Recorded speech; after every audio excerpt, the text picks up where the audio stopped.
And now, WFXR presents Hardee's Friday Night Blitz, powered by Hardee's and by Aquarius Pools and Outdoor Living.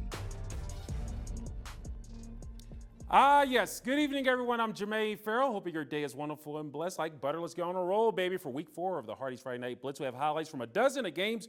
Kick things off over at Cavalier Stadium in Lord Botetourt, Daleville action. 3-0 Lord Botetourt hosting the 0-3 Christiansburg Blue Demons. Christiansburg leads the series 17-11, but the last meeting was November the 25th, 2022 in the playoffs. LB won that one 34-7.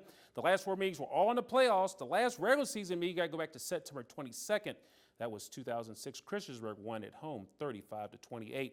We're off to Daleville. 2 teams looking to get a win in the most possible way. So we go to the first quarter. Quentin Jones from LB takes a snap. He's gone. 46 yards down the sideline.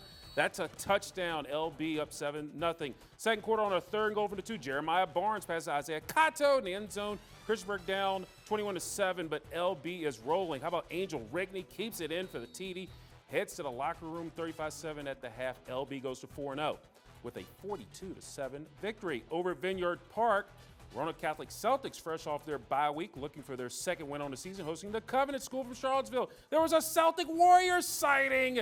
And there was also a few Raheem Lipsford sightings, too, mostly on his way to the end zone for Catholic. He's going to take the short pass from Mason Williams. Rambles through traffic, 55 yards, and he is going to be in the clear.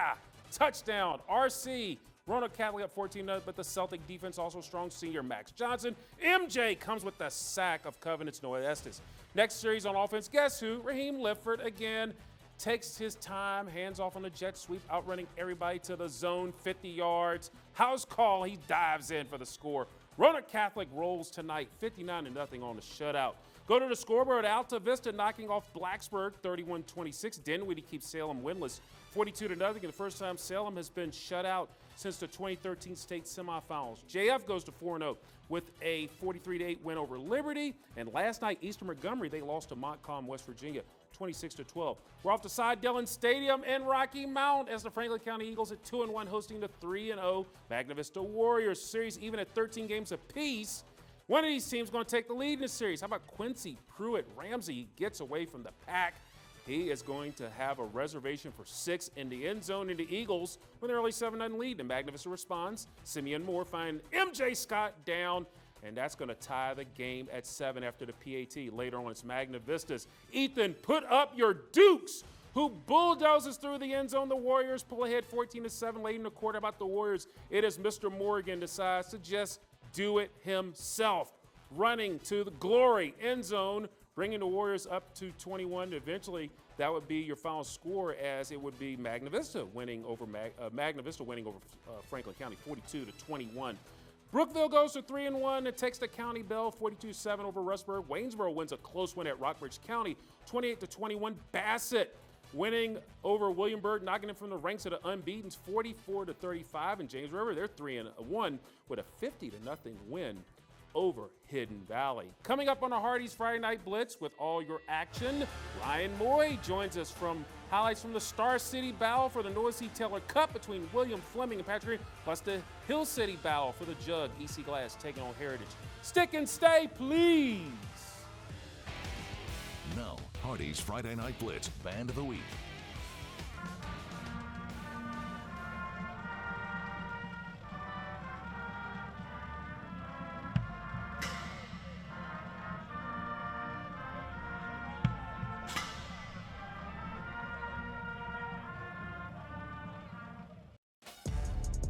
And now, Hardee's Friday Night Blitz is back.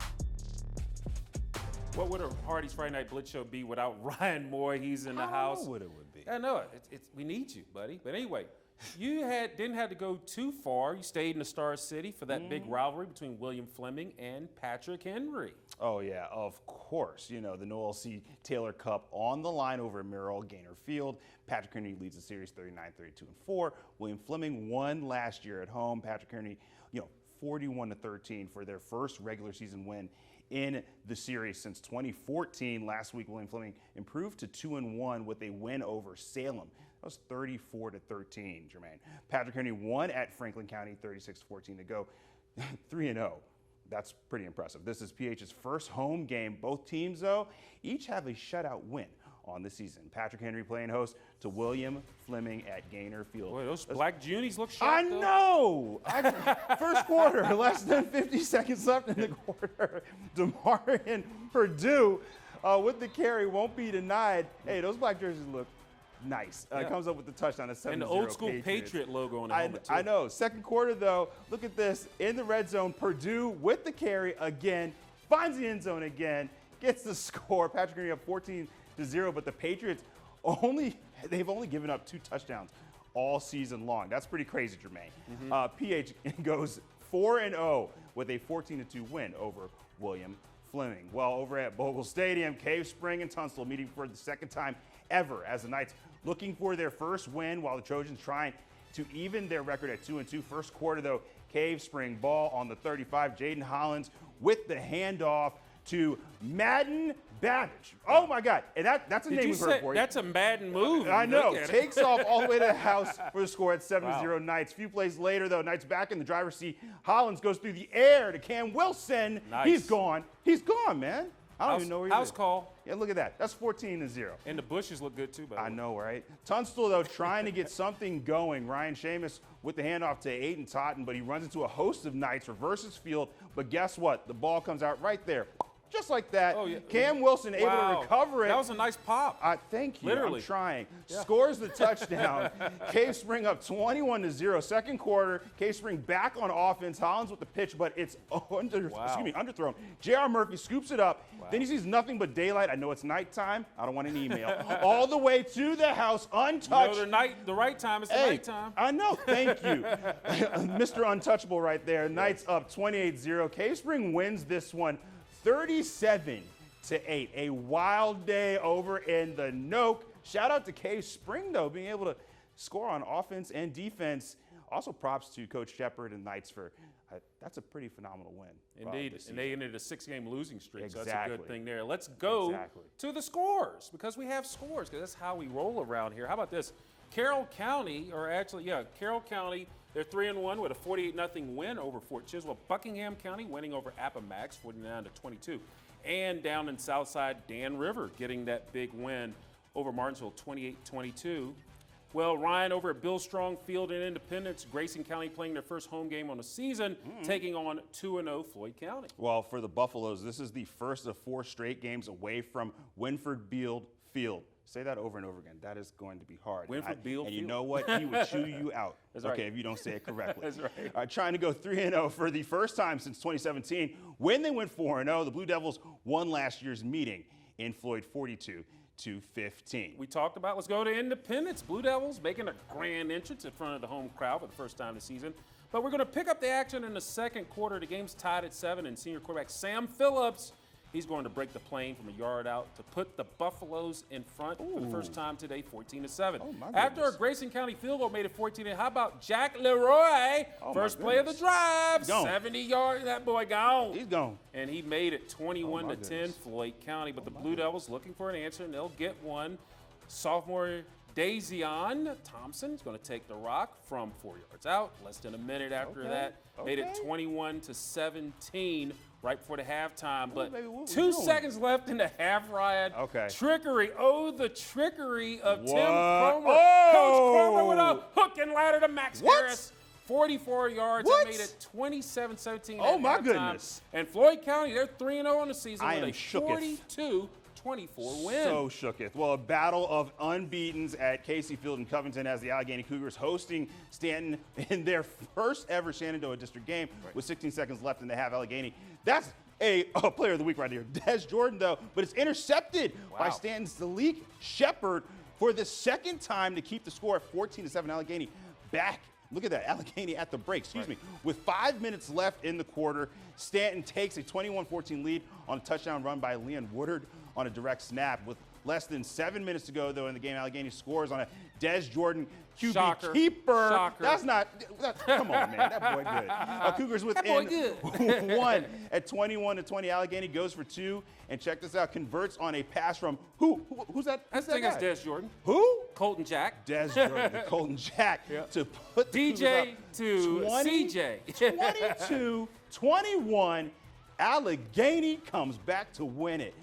That's Fantastic. right. Good one. We had a lot of rivalries. The Giles County rivalry renewed at Giles Spartans, hosting the Narrows Green Wave in Pearisburg, Ragsdale Field. Narrows has won the last 2 meetings, including the Green Wave winning at home in overtime. Meanwhile, Bandana Express, there's that great book. Author Jermaine Haymore on the scene for a meet and greet. He signed a couple of books. How about Giles with a touchdown?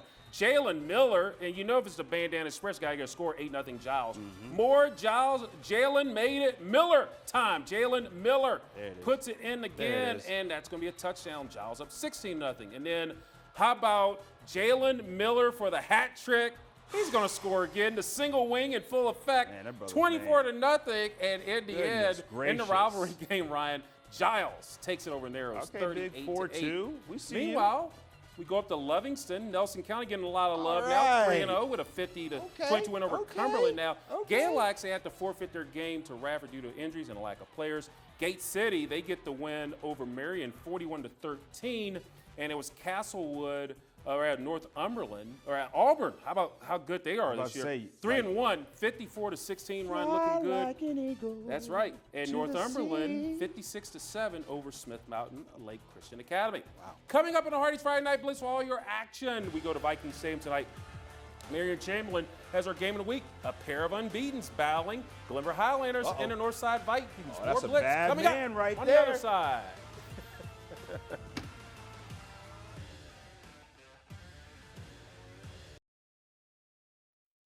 And now, WFXR Sports presents Hardee's Friday Night Blitz Game of the Week. Our Hardee's Friday Night Blitz Game of the Week takes us around the corner to Viking Stadium and Jim Hickam Field, battle of unbeatens. Glenver 3-0 taking on Northside 3-0. Second ever meeting between the teams. Both teams strong on offense and defense. Both teams with a pair of shutouts. So let's go to Jim Hickam Field and Viking Stadium for the highlights. Let's get the party rolling right here. And there we go. First possession for Glenver, and it's going to be Cooper Mullins. There he's going to receive the ball, takes it near the goal line to make it 1st and goal. Glenver. Then Brody Doyat hands it off to, guess who? It's Ranger, not Ranger Danger, but Ranger Swanson up the middle for the touchdown. Highlanders go up 7-0. To the second quarter we go. Doyat, that is Brody, that is. This is going to be brother on brother crime. It is going to be Brody finds Trey, his brother, and it's going to set up a long play right here as they get the completion and making moves down that sideline. A lot of green and gold in the game right there, but then Doyat, again, this time he's just going to call his own number and takes it in himself. This has been a familiar thing to see. 14-0 Highlanders, but Glenver, they go to 4-0 in the season. 28-7 win over the north side. Miriam Chamberlain has won the game from Viking Stadium.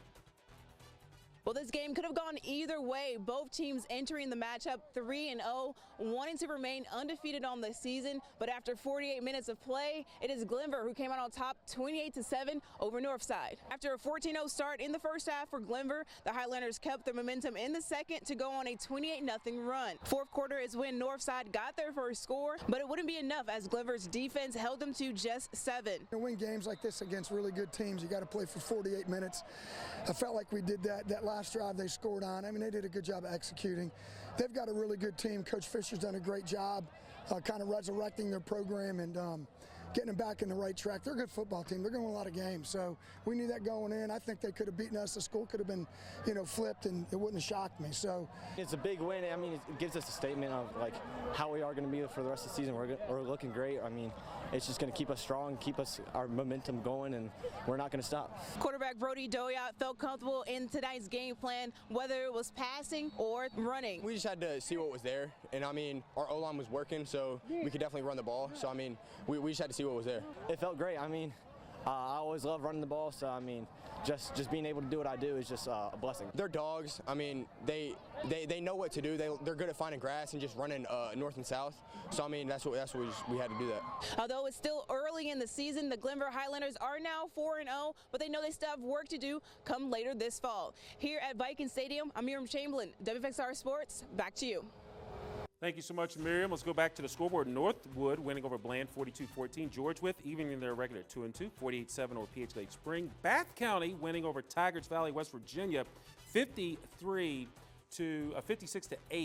And then it was Craig County over Mountain View, West Virginia, 56-8. They say perfect on the year. And Lebanon over Rural Retreat, 64-26. Over at City Stadium in Lynchburg, it was the renewal of the Hiddy City rivalry between EC Glass and Heritage, the Jug Bowl, the battle for the jug.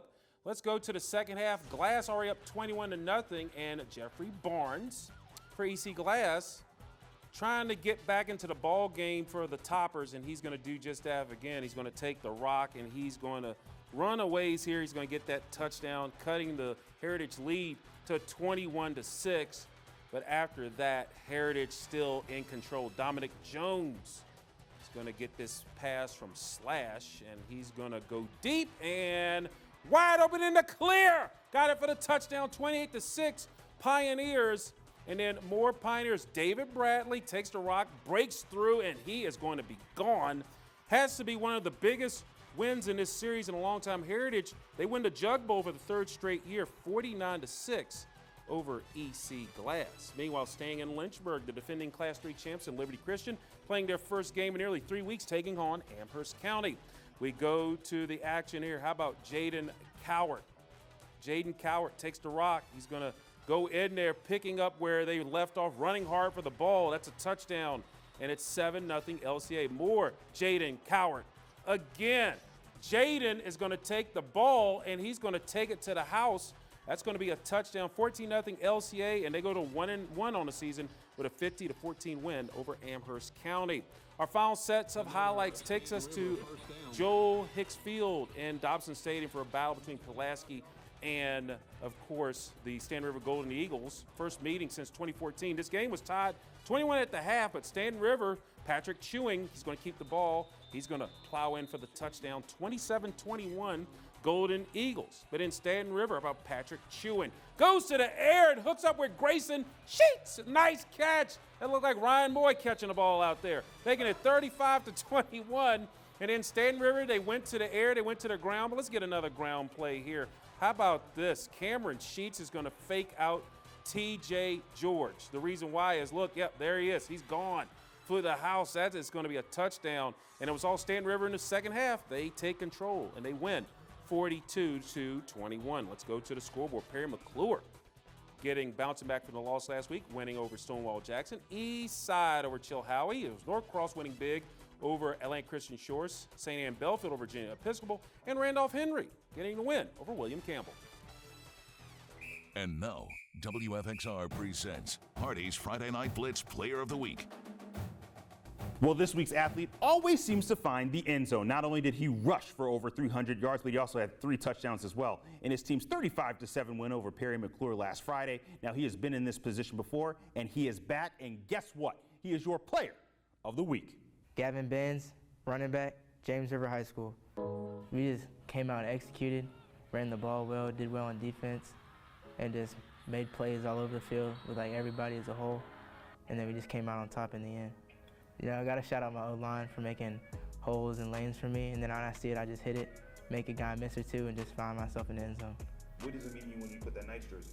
It means a lot to me because you got a bunch of people in school that don't get this opportunity, a bunch of people in general that don't get this opportunity to play football, and I'm just got to get it put on my pads and then play the game that I love. Looking back at my freshman year, I never knew what to expect, never knew how good or how great I was going to be or how I'd turn out to be, and now looking back at it, it's just like, wow. Going through injuries and stuff, like you can learn and bounce back, and I feel like this is what I needed and what I had to go through just to be where I'm at right now, and just take those moments and just learn from them and just make myself better off of it. Facing adversity year after year, and then got a new head coach this year, and we saw the vision, everybody saw the vision, had numbers in the weight room, everybody buying in, working hard in practice and pushing ourselves, and that's led us to the position that we're in right now. It's great to see our team like this because, you know, we've had some struggles over the past couple of years, so to see us really being this successful is just like a breath of fresh air. It means a lot because I've been with these guys. Most of these guys, I've been with them since Pee Wee football, basically all of them since middle school, and then just be like where we're right now, last year high school, last year playing high school football together. It just means a lot and something you definitely not taking for granted.